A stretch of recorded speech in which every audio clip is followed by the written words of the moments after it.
I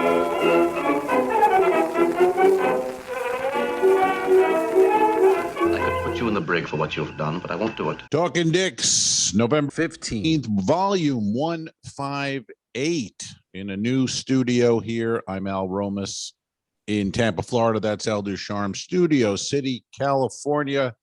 Thanksgiving week-ish sort of thing. It's the holidays. How are you today, Alfredo? Ow, I burned my finger on the flame from the fireplace in the back, in the foreground, the background. I guess that's background. Yeah. I'm doing well, man. I'm doing well. I'm very excited. This time of year is very exciting for me because I like I like to mount and baste my turkey. There we go. How do you mount a turkey? The whole thing is kind of weird. Basting, even that word seems, you know what I mean? You shouldn't use the word basting with food. Basting, yeah. I mean, let me ask you something about a turkey since you just brought that up. Do you stuff the turkey? Don't go blue. Do you stuff the turkey beforehand, or do you make stuffing and then set it aside? You know what I mean? Like, do you cook the stuffing in the bird? I know what you mean. Okay. It's not a single answer. Confused. No, you look confused. Well, there's two answers, and I didn't know which order I wanted to do. I've done both. I've gone both ways. Hey now, Dorothy. I still managed to go blue. Wow. Yeah. Yeah. I've done both. They say that if you stuff it, you have, when you take it out, you got to be careful of the bacteria buildup. Right. Is that a folktale or is that real? No, I think that's real. And I think I always thought it's a little disgusting to stuff it and then cook it and eat it out of the bird. Hey now. And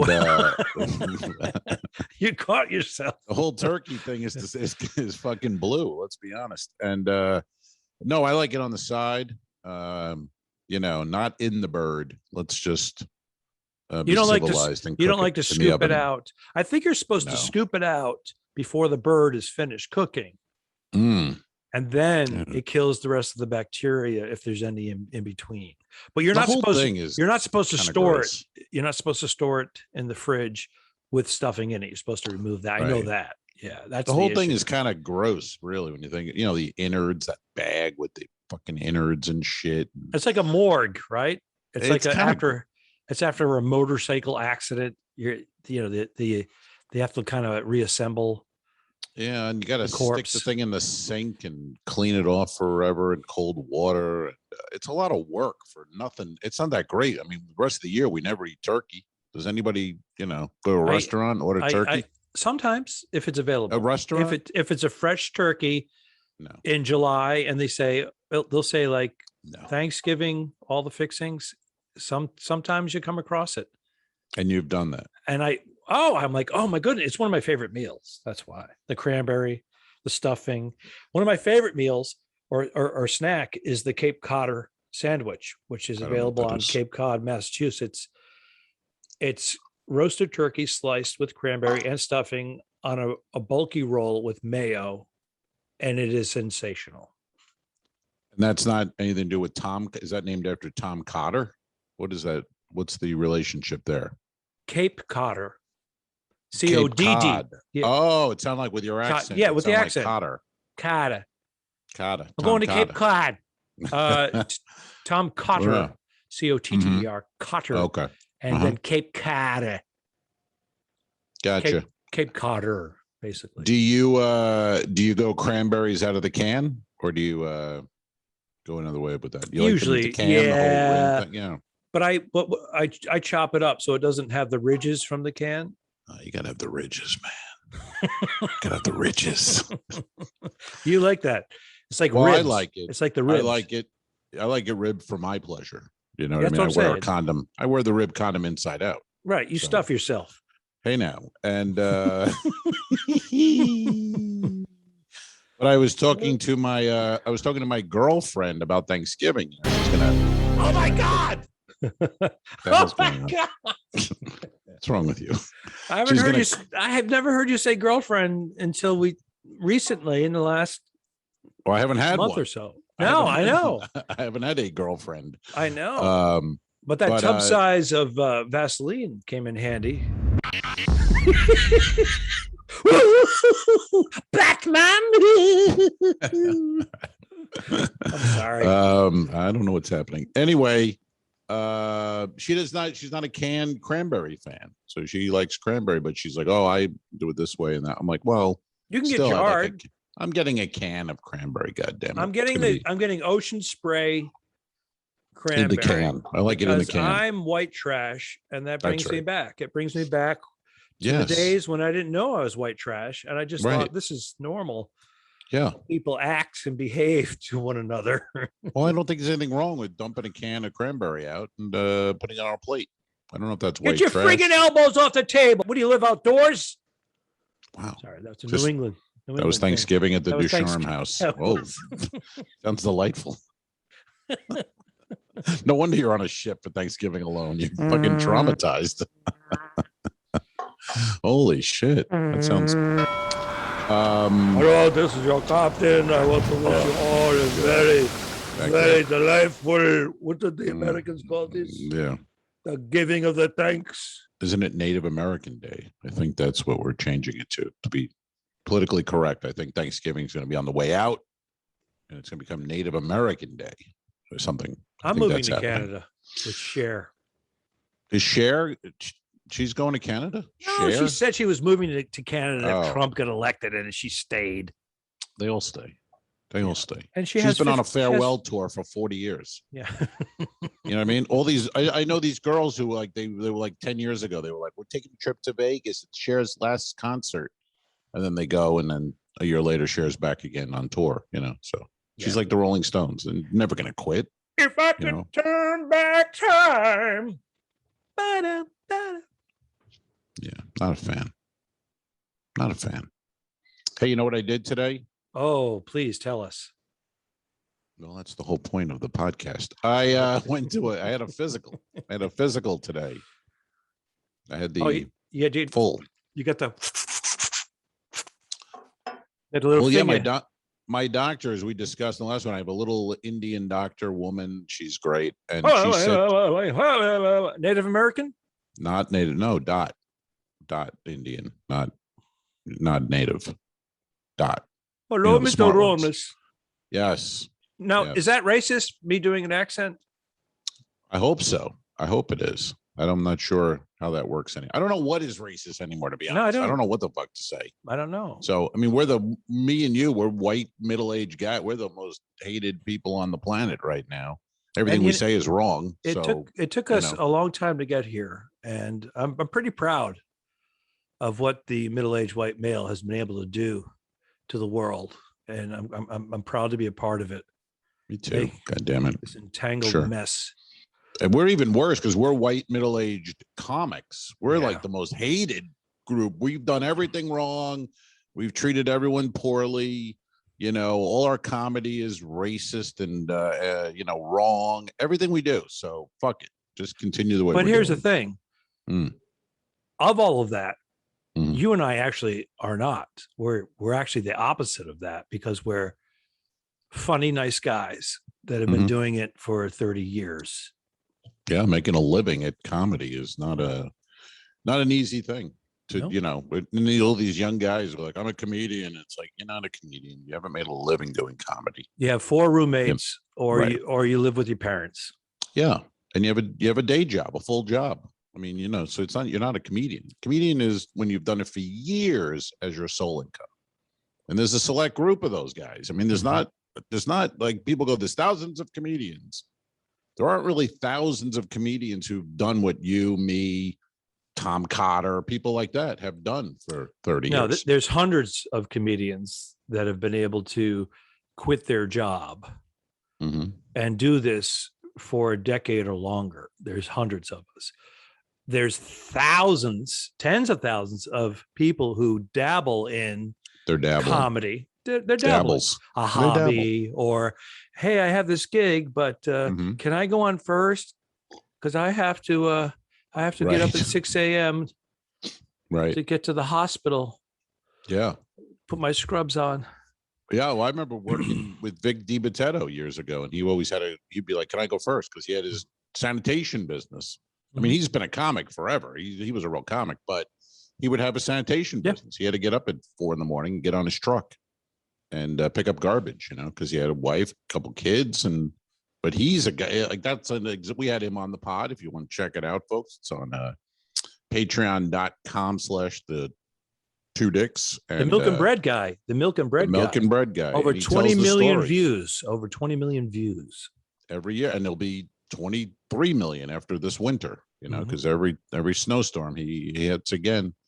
But he tells the story of doing that, and he had a sanitation business, and yet he was still comedy every night. Long Island, New Jersey, Connecticut, didn't matter. And then he'd get home and get up at 4 a.m. and get on the garbage truck and roll. So I had a lot of respect for the dude. And he would come into Dangerfields. He would come to Dangerfields every few months because he was doing these other gigs. It was just to show face, let people know that he was still around, and he would go in there and destroy. right. And then just go home. Home. He told the story about how he auditioned for Dangerfields. He had his garbage business, and he pulled up in front of Dangerfields with his garbage truck with New Jersey plates. Yeah. And told Tony, he goes, I'll take out all your trash if you give me some stage. Let me audition for you. Yeah. And he killed, and he said, okay, you're in the club. Yeah. That's the abbreviated version. I had some drinks last night with our friend Helen Keeney and her husband and my Eddie. girlfriend.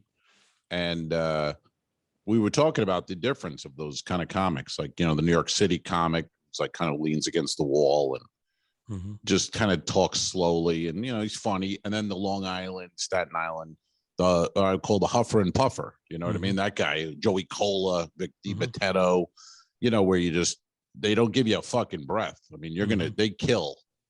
And then everyone people like that style better or that style, and how city comics look down on road comics back in the day. I don't know if it's the same now. But you know what I mean? They'd look down. And meanwhile, those road comics were killers. Yeah. They were killers. City comics go out west, Midwest and things thinking they're going to headline. If you go into one of those clubs and have that middle act who lives in his car or drives around, you're not following that guy. You know what I mean? Those guys were killer comics. He has sharpened tools. His quiver is full of arrows. You got to remember, he's out there doing 45 minutes to an hour, 5 days a week. And in the cities, you're trying to get these 8, 10, maybe 15-minute spots. Yeah, you're doing spots. And they're meandering and working out their material and storytelling, whereas these guys are trying to get to the headlining spot to make a living at it, get the respect. And then they come into the city and they tell them, okay, you got 10 minutes. And they've got an hour of material that's killer. Right. So they condense it. And it's that, high energy. And they destroy and they go, who is that guy? Who is that masked man? Right. But that's the goal too of those guys on the road. They want to destroy the out of town headliner. You want to just go up on stage, blow him away. If you're featuring, if you're featuring. I remember the story with Tim Allen when Tim Allen was just about to become known, but he was at the Comedy Castle in Michigan. And the middle act went on and destroyed. He was a road guy, and Tim was from there. But anyway, he destroyed. The MC went up, and so the middle act comes back into the green room, and he's feeling good. He's like, he just killed. And Tim Allen looks at him. He goes, "How you doing? You feel good?" And the guy's like, "Yeah, I fucking killed." And he goes, "That's great." He goes, "In 3 minutes, they're not even going to remember you were up there." And he walked up. So well. I'm sure he did well, but it is the headliner's job to go up there and knock it out of the park. But as you know, every once in a while, you get the local guy who's trying to headline, and he does all the local humor, all the names of the car dealership and the local commercials, the radio guy, whoever he is, and destroys. Oh, yeah. And then the headliner, who's very funny, goes up, does okay. And then people say, oh my God, that local guy, Charlie, was hysterical. He was Exactly. funnier than the headliner. Meanwhile, Right. it throws the show Yeah. off. It's not a good Right. thing. It's not a It's good not thing. supposed to be. I mean, the show should be a ladder of funny, better, best. You're not supposed to try to destroy it. There were club owners I remember on the road who would get mad. I remember when I was a middle act trying to do that. And I was at a club somewhere, and it was like a Thursday night, and I had just a great set. I had my real 25, 30 minutes down, like killer. And the headliner was an out-of-town guy, and he struggled. And the owner pulled me aside. He goes, "What are you trying to do? You trying to bury my headliner? Yeah. The fuck you doing?" Like, I go, "I don't know. I'm trying to just get to be a headliner." He's like, "Not here." He goes, "I need you to set the show up for him." Pull back. Like, Take your foot off the pedal. Yeah. I've been in all these situations. Is a weird more than mind once. fuck because you don't. Your mindset is, I want a headline, and I want to kill. And like, here's the guy going, "Well, take it down a notch. I want my headliner to shine." And then you go, "Well, it's all right, conflicting how the fuck do because when I was younger, I've similar situation. And then I would actually, I'm working with so-and-so. Oh, they're actually a funny act, great person. I'm not going to try to blow them off the stage, but that's our job, is to get the headliner spot. Of course. So, but when you're in the headliner spot and that guy is trying to blow you off stage, fuck him. it's annoying. Eric Myers comes to mind. That guy would middle sometimes when I'd get to a club years ago. Eric Myers, who passed away tragically last year. He was hit by a car in, I think, Texas. And but just one of the funniest guys. If you ever new to this podcast and you ever heard us talk about him, go to YouTube. Check out Eric Myers. E-R-E-R-I-K, Eric. And but when I walked in a club though and saw Eric Myers was the middle act, I was like, fuck me. He didn't know how to take the foot off. He couldn't. He just went up and destroyed. He was doing his own thing too. Yeah. Oh, but that's a bad booker. That's terrible. If you're not familiar with the act, don't book them. Look at their tape. Look at their link. I said tape. I went way back, but look at their link. Check their material out. And if you've hired them before, then close them. Yeah. You know, so there I had a club owner. He was pissed off because the guy wanted more money. The closer wanted more money. I was featuring. And he would do this. He'd go, I was supposed to do 20 or 25. He goes, "Hey, listen, I want you to do 35 minutes. I'm like, "Well, what?" He goes, "Yeah, I want you to do 35 minutes. This is the guy who's paying me." I'm like, "Oh, did you talk to so-and-so?" He goes, I own the club. I pay you. You do 35 minutes. And it was that period where I was just starting to headline at other clubs. So I had the goods, and I went up and I went to the green room, which I shouldn't have done. I should have ran outside the building. And he goes, "What the fuck are you doing? You went way over." And the fucking guy is in my face. Yeah. I'm like, the owner, Mike said to do 35. Fuck you. You went. Well, yeah. And I had 2 more shows to do with the guy. Yeah. And the guy, he was using me as a pawn to fuck with this guy's head so he could knock his money down if he wanted to come back. It's funny how that situation, I've had that exact, like, that is so common though. You know what I mean? Like you think, oh, that's a common scenario, you know, these club owners, and they want to do that with the middle act. So it goes the other way too. You get the club owner telling you, take your foot off the gas. I want him to look good. And then the other version of it is fucking bury him because he wants too much money. I want to show him he's not that good. Yeah. Who was the comic? Do you remember the headliner? Do you remember the headliner of that story? No. I think it was a Boston guy. It may have been like a Mike Donovan, who was very funny. One of my favorite. Oh, he's great. Comics. He's great. Yeah. Great. Mike Donovan. It may have been him. And I was he just started to like me because you want those guys, those big guns of Boston to like you when you're coming up the ranks. He doesn't care. And then you're just feeling like, oh, I've done a few gigs with him. He's talking to me. He said, "Hey, I'll give you a tag for that joke." You know, stuff like that was happening. And all of a sudden he feels like I fucked him. And I'm so sad. Yeah. Because I won the guy's respect, and It's we're good now. We're good now. I explained to him. I said, hey, this guy was a total dick. Yeah, And he told me, he goes, don't worry. He said, don't worry, I'll speak to him. And he didn't. He did that to you on purpose, right? Because you asked for an extra $100 a show because you're worth it.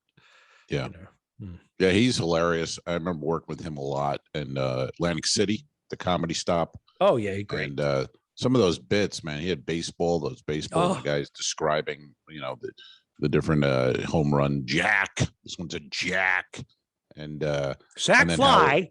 It's hilarious. Sounds like something that lands on your balls at the beach. A sack fly. Mike Donovan, folks. Check him out. Check out hysterical. These are great comics that the average Joe doesn't know, and then you could go on YouTube and see these people and or see them in person. But Jesus, these are legendary comics. They're just not name comics, but doesn't mean anything. These are really strong guys. Been doing it forever and just hilarious. Again, there's not thousands of them. There's like those guys. There's only like 100 left on the planet. So if you get a chance to see them live, go. You will not be disappointed. Exactly. Don Gavin, just walk in there. You're gonna fucking laugh your ass off. That's guaranteed. Mike McDonald, the Boston guy. There's a lot out of the Northeast, Long Island as well. Part of the Northeast, obviously. Oh yeah. Our buddy Joey Cola. How great is he? These are killers. Yeah. They're just killers. Helen and I were talking about it last night when we were having some drinks. Just those killer comics that people really don't know, but they're just the type huffers and puffers. They blow the roof off. And they leave nothing. They don't let you breathe. Those kind of. And you remember starting and you're watching those guys going, well, how the fuck am I gonna do this? I can't do that. I can't get those kind of laughs. But they were also doing it 10 years when we started. They were already vets. Yeah. So just takes time, folks. Takes time. Hey, did you have anything else to talk about your physical? Well, it was all good. It was very good physical and, happy, blah, blah, blah. And then I said, hey, are we doing the finger? And she's like, no, we don't have to do that anymore. We have a blood test now. And you went, you're fired. I go, yeah. I go, hey, I drove here and let's go. I need a little action. So, I want my money's worth. I want my co-pay worth. Hey, now I said, spit on me and call me a slut while that finger goes in. What the hell? Help me. Yeah. So, yeah. So you like the Indian girl, eh? Oh, after big fat Boston guy, hell yeah, she's great. Sausage finger guy, yeah. And she's young, so she looks at her computer and there's not a lot of. She just goes, oh, I'll say something. She just types it in, and it's not a small talky kind of bullshit. We get down to business, and then I leave. And the office, the other guy would get there for a 1 o'clock appointment. I'd be seen at 1:45. Yep. And then I'd sit in the room alone for 30 minutes. I mean, this guy she's like, let's go. We're really? Moving this along. Yeah. My guy's old school like that. And he's got a waiting list of people that his name is Karashi. He's a Canadian Muslim. Karashi. And he has this Japanese sounding name, Dr. Karashi. And he was my doctor first. And then my wife muscled in on that. And now she's like, I love him so much. Well, why do you make that face? You don't want your wife sharing your doctors? You seem annoyed by that. It's kind of weird. Why? And then he offered to. Has he seen her naked? Yeah, and he offered to. He offered to give her a pap smear. Hey, now. He said, "I can give you your pap smear here." She's like, "No," because she prefers a lady doctor for that stuff, for the lady thing. He goes, "What? It's no big." He goes, "I'm a doctor," and I go, Is he using that line on YouTube, Bernie? Because he uses that on me when he sticks his finger in my ass. I'm a doctor. Then I find out he's the custodian. Oh, Jesus. What? It's like my doctor. Clean up aisle 7. Yeah, I thought it was weird when she told me I need to stop masturbating. I love that joke. I said, why? She said, I need to finish this physical. Hey. I love that joke. When you tell a civilian, a non-comic, that joke, that's it. That's the joke they're telling for the next 5 years. That's right. Well, even as comics, we're telling it. I know. It's still fucking great. I have certain jokes. Tell Steve that joke you told me last season.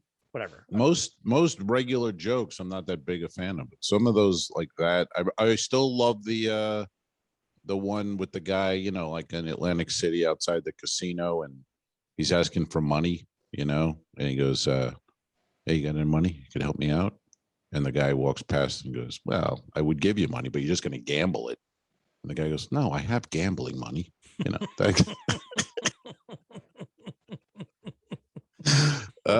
See that those are beautiful. Those are beautiful. And Frank Santarelli, our friend Frank Santarelli, comedian, another originally from Cleveland, but killer. Really got his comedy stylings in Boston. And on the podcast, and in an episode of the Two Dicks. Oh, hilarious! Series. And hilarious, so, really. So great. Yeah. But Frank says he'll tell, in addition to his regular comedy act, he'll do like a bar joke section. He was going to tell you some real quick jokes, and he's a very good storyteller and joke teller. Not like Norm Macdonald, not like the McDonald's or McDonald. I get those two confused. Well, Letterman always said MacDonald, but it was really Norm Macdonald. Yeah. And there was a Canadian Norm. Mike MacDonald. Oh, Mike Donald. And then there's a Canadian Boston Mike MacDonald. Yes. It's really confusing. And the Canadian guy is like the king of Canada. I mean, he passed away, but he was like he was like an unknown outside of Canada, but in Canada, he's revered. Yeah. I mean, he's like the top comic. One of the originals. But in America, it didn't happen. It didn't happen for him here. Where Norm, it happened for him. Yep. And then there was another guy in Canada, Eric Tunney, which most people don't know. And he was set up to be like Norm. He was fantastic. I worked with him in Toronto. He came to LA. And then remember when Bob Costas had the Later Show? Right. And then Bob quit, and they were auditioning people to be the host. And Tunney did an audition for it, which is on YouTube. Didn't get it, but he's perfect. He's a tall, good-looking guy, hilarious. And anyway, didn't get it. And then about a year later, committed suicide in Canada. But he was like a guy who would have been like, probably like a Norm level, but didn't happen. Or he thought it didn't happen. He didn't really give it much. He went back to Canada and, blew his head off. So, well, there was a lot going on that we didn't know about. Oh, I knew it all. No, there wasn't anything going on. Were you the trigger man? I was. As soon as one of us starts to get a little serious, the other one goes right in. Well, I had to, because he was middling for me and I couldn't follow him. So I said, if you want, I'll be happy to fucking kill you. And he said, I'll meet you in the green room. You want to do it in the hotel or the green room? Your choice. Green room. You don't want to pay that cleanup fee in the hotel. So anyway, the physical was good. Clean, I think, seemingly good. So we'll see her in another year. And so what do you think about that? What do you think about the blood test that's your prostate, right? Yeah. Because my doctor, I'm sure he's going to argue, well, I put my finger or two fingers in and I measure it because I'm trained to know that it's like a centimeter thing. Yeah. And versus drawing blood, sending it out, waiting for the results, paying all that, you've already paid for the exam. Isn't it? Don't you have to pay another co-pay for the testing? Yeah, but I don't know. She seemed to think the blood test is a better way, more, Well, because my doctor said that the colonoscopy now, you can do with the blood test. You don't need to do the prep overnight. And if your insurance covers it, do it. But if it comes back false positive or positive, you got to get a colonoscopy, a regular one. And you got to do it's the drinking that gallon of green shit. I didn't mind that, though. I don't know. I kind of like getting cleaned out and then getting the propofol and being asleep in a second and getting the colon and then going to a big breakfast because I was empty. You did the I didn't Michael, mind the whole. you did the Michael Jackson drug. I did the Jesus milk. Yeah. I had to pay extra for that because my insurance wouldn't What? cover it. It only covered Twilight, basically, which is basically a shot of tequila. Go ahead, do it. But you had the three. You have the Three Stooges coverage. Shot of tequila and a hit over the head with a hammer. Just to reduce that premium. Yeah. But then my last one, my insurance changed, and it was I had to pay a little extra copay, but it was fine. Oh. And I got how many have you had? How many of these colonoscopies have you had? I get them every other month. Well, that's not bad. Yeah. Sometimes I get them at there's a place in Under a bridge. Van Nuys. It's actually behind an Arco station. Mm-hmm. Yeah, sometimes I go there. Yeah. Party at the who was the Larry Reeb? Remember another comic? Remember Larry Reeb? Uncle Larry from Chicago. You familiar with him? Uncle Larry? I know only the name. Never met, and I'm not familiar with his whole thing. Larry Reeb, Reeb from Chicago, known as Uncle Larry. Uncle Larry. And because he would do a sick joke, and then he'd go, "That's a tip from your Uncle Larry." And he had a joke about the Shell station. I just remind me of Arcos, the Shell station. Because he went to use the bathroom, and they gave him a key with a fucking tire rim attached. Really? What are people going? Hey, party at the Shell dumper. I got the key. I've heard variations of that. I'm sure he originated it. Though. Yeah, he's been around since the 60s or something. Yeah. But, I love the dumper. That's a great the dumper. Party at the Shell dumper. That's a tip from your Uncle Larry. Yeah. There's so many, like when a guy has an act like that he's from the 60s and 70s, and then all these new comedians come out in the 80s and 90s, all of a sudden they're doing variations of these acts. That's why you said every joke has been done, it's part of it. Right. Well, that's the thing. Yeah, you're right. And a lot of the comedians, like, they would have like where people jump on, like even like someone like Sebastian Maniscalco. People are like, oh, he's great. He's an Italian guy. Yeah. You ever hear of Pat Cooper? Yeah. Anyone? Pat Cooper? He's got 10 albums out from the 50s and 60s. He pretty much covers everything Sebastian's doing. Yeah. Without Dice's delivery. It's a new combo of influences. And be honest with you, he's made it his own in that regard. It does still have a more of a modern flavor of him. But I mean, he's no spring chicken either. He's been around. He's in his late 40s, isn't he? At least I remember him at 50? Side Splitters in Tampa 15 years ago, 20, whatever it was. But and then Dice put a thing up on Instagram. I was following Dice on Instagram, and he wrote a thing. He was kind of pissed because he said Sebastian used to open for him for years. Yep.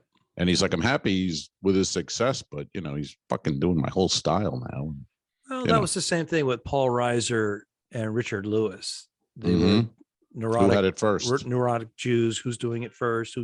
And they were both coming up at the same time.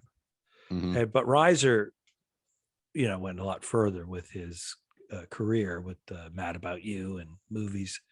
Well, different career. Richard Lewis was more stayed with stand-up. Reiser bailed on stand-up to do TV and movies, which is fine. And Lewis was still, a comedian. And I remember comedians being annoyed because Richard Lewis would have his act all over the piano. You'd have his act out there, notes, everything. People were like, that's fucked up. You got to know your act. You can't. And then 10 years later, all the old comics, Janine Garofalo, bringing their notes HBO special. Yeah, everybody had their notes, and all the purists, on I told you, Janine were annoyed. Janine beat me in the Rhode Island comedy. Oh, the Showtime Rhode Island comedy. Fucking beat the fuck out of you. Well, she's 80 pounds. She gave me a prostate exam. No, they had the Showtime Funniest Person in Your State contest, and then you go on to the finals. I was supposed to win it all. That's fix was in. It was all the comedians. Ducharme's got this. Oh my God. Everybody was like, oh, I didn't want to audition. All that. My head was inflated. And she was a Brown University, PC, Providence College student. senior, and she came down and she wrote all of her jokes on her wrists and her hands like she was a cutter, you know. Yeah, I think she still does that. She would do the setup and everything. Then she'd like she'd pull her sleeve down and she started getting laughs. Mm-hmm. She was trying to do it like this, you know, like, oh, I just, yeah. And then all of a sudden people realize, oh my God, she's writing her punchlines on her skin. All of a sudden she starts working it. She's getting she kills. Mm-hmm. And then she says, or I could do this punchline. And then, so she destroyed and won and beat me out. Yep. Yeah. Well, what's wrong with that? Nothing wrong with that. Well, she put her, then she did, when she got her HBO special, she walked up with her notebook and started doing that, flipping through. But I never understood the anger of, like, I was never that way. Like, you know what I mean? Like, what's the big deal? What? So she's reading her notes or someone's reading it. They, you know what I mean? Like, comics were up in arms with, oh my God, they don't know their act. This is bullshit. I can see you doing that in a club. People do it now. Like, they have their phones or a list. I put notes on the only thing about that, it's kind of like a life jacket, life preserver, and it can throw your timing off. I think it's all right if it's your style. That's her style. I don't like it. Like if you or I now brought notes up on stage. For open mic, that wouldn't be our thing. Open mic. When was the last open mic you were at? You haven't been to an open mic in 20 years. In these cities, these showcase clubs, you're not getting paid much at all, if anything. And then you're supposed to be trying new material, and when was the last time you were at a showcase club doing new material? Come on. When? Let's move on. No, because we work all the time, and when we're not working, we're out day drinking. So I would say pre-COVID in Los Angeles, at the Laugh Factory or the Improv, I went up on a showcase night and did a couple of your jokes. They went right in the toilet, right in the toilet, right in the shitter, right in the crapper, right in the dumper, the shell dumper.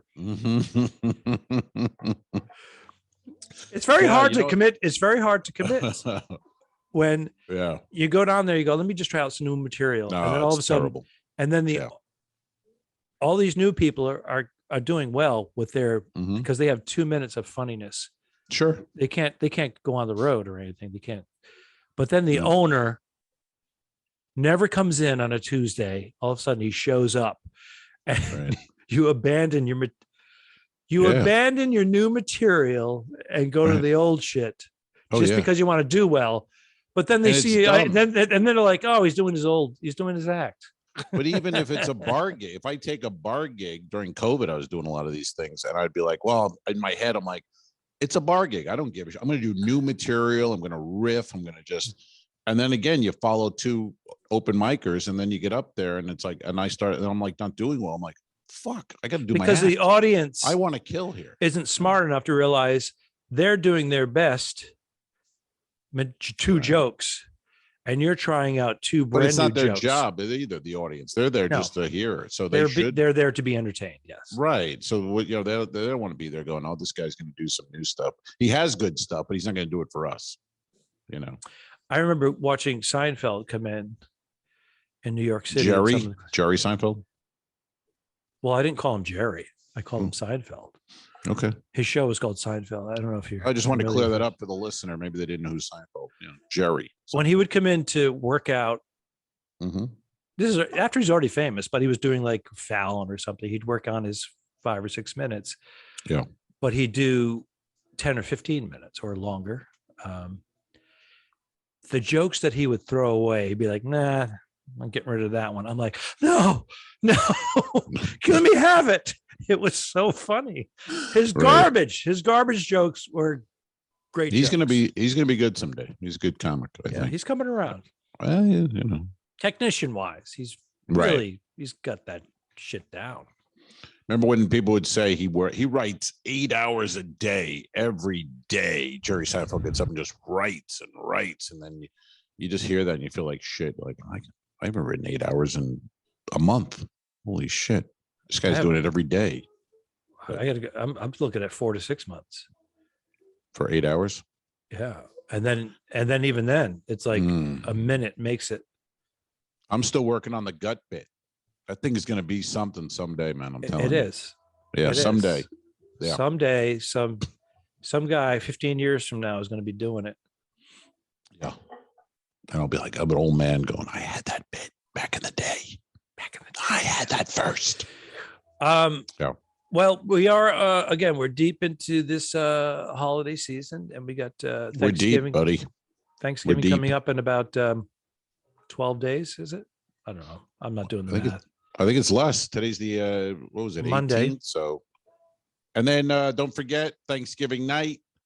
You got your efforts for family, and you have your Beatles Get Back documentary starting 3 nights, 2 hours a night. The new Peter Jackson release of the 60 hours of footage from the Let It Be sessions on Disney Plus, I believe. Now I'm required to watch. Or you can watch Efforts for Family. Oh, and we're out. Don't forget to review us and rate us. It really helps. The Talking Dicks became friends at a very young age, and the rest is history. I'm losing my mind. Patreon.com/The2Dicks, which is named after our web series. This is the Talking Dicks Comedy Podcast. Thanks for tuning in. What? Done. I didn't kill my wife. I don't care. We'll fix it in post, you son of a bitch. Okay, sure. All right.